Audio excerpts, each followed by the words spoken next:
বুঝলেন না তো কারা আপনারা?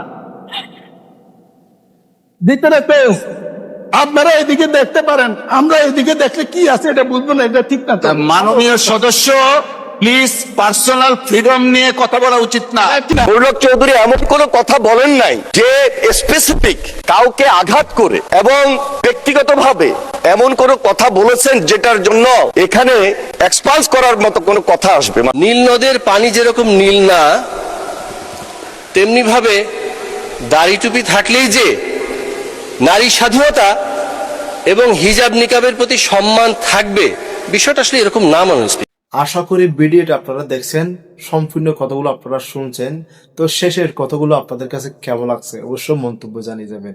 আমার কথা হচ্ছে কি, আমাদের ট্যাক্সের টাকা খরচ করে এই সংসদ ভবনটা চলে।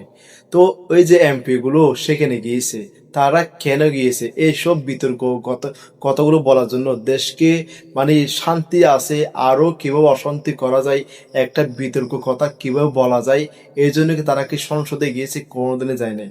তারা ভুলে গেছে, তারা অতীত ভুলে গেছে, তারা কোন জায়গা থেকে উঠে এসে তারা এমপি হয়েছে, সংসদে বসে বসে আজকে বাজে বাজে কথাগুলো বলতেছে। এই যে ফর্দার বিধান নিয়ে যে কথাটা তো বললো, হিজাব নিয়ে যে কথাগুলো বললো, এই বিরোধী দলের মহিলা যারা এমপি আছে তাদেরকে নিয়ে এত বাজে মন্তব্য করলো, আসলে সবচেয়ে নিন্দাজনক, তীব্র নিন্দা জানাই।